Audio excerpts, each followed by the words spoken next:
Hello, welcome back to Dumb Thumbs FPV. So today's video is just like its title. It's about the Fat Shark SharkBite system. And guys, let's just start right away. I'm sorry about this thing, this locomotive. Honestly, it's not a prop. I have nowhere else to put this gigantic thing. It's springtime and I want to get out there on the layout. This is an all metal live steam real locomotive, full of water, full of fuel. And this bench is the only thing I can really, it's 50 pounds. It's the only bench or only piece of furniture around here I can put it on for right now. So I apologize. I was going to put it on the screen over there so it's not in my face, but I have a laptop here tied to this. So I apologize. So let's get back to the exciting news. So Fat Shark has been talking about the SharkBite system now for some time.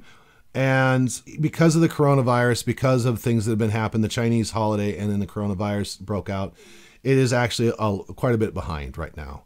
Shared to all of us of what this system looks like.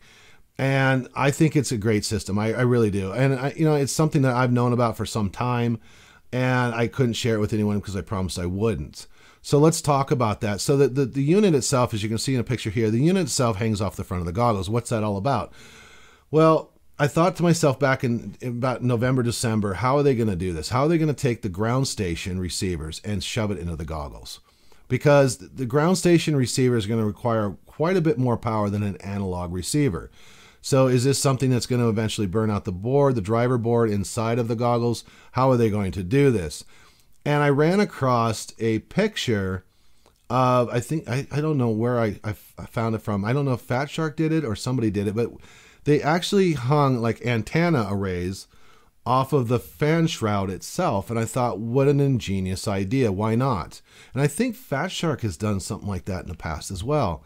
And so I sent off a picture and I said, hey, this is a great idea right here. You can just hang the unit right off the front here. Kind of like Top Sky did with their goggles. They kind of had like a visor. And I thought, what a great idea, because then you don't have to worry about incorporating anything into the goggle. And not only that, you can also use it with other Fat Shark goggles, like the HDOs or the HDs, the HDs, like the HD3s. Anything that has the HDMI in it. What they came out with was even better than that. So they incorporated antennas right in the front, okay, directional antennas right in the front, and then also omnis on top. And they also left it made it small enough and left it open so you can still leave your analog receiver into the goggles. So you basically just shut that off with a switch. You go into the menu, you switch HDMI, and now you're on to the SharkBite system. I thought that was really ingenious. The receiver. So let's talk about the stackable receiver. It's a 20 by 20. It is a little odd size. I think it's 25 by 30. So it is a little odd size. It is stackable, but it only weighs 15.9 grams. So it's not 30 grams like DJI. It's a lot less. And when we have an FAA out there, trying to be, I don't know what they're trying to be. They're trying to be a pain in our ass. But I mean, if you really think about it, it's so stupid what's going on. They're trying to shoot for 250 grams and below. So this system would definitely help out with that. Now, I will say that at one time I remember getting a Caddx Turtle. I think it was the Caddx Turtle, and it had a special adapter. So you could you can mount it on top of your stack, go from 30.5 by 30.5 down to the 20 by 20. And I think that might be something that they should look into. I believe it was just a PCB board that they used, PCB board material to make that little adapter. So I think that's something I would suggest. As far as the camera, it's a 14 by 14, which I thought was ingenious. And the reason why is because Runcam already makes these things. They make them for their splits and they're really good. So why not just, and not only that, their split systems are 1080, where the SharkBite is only 720.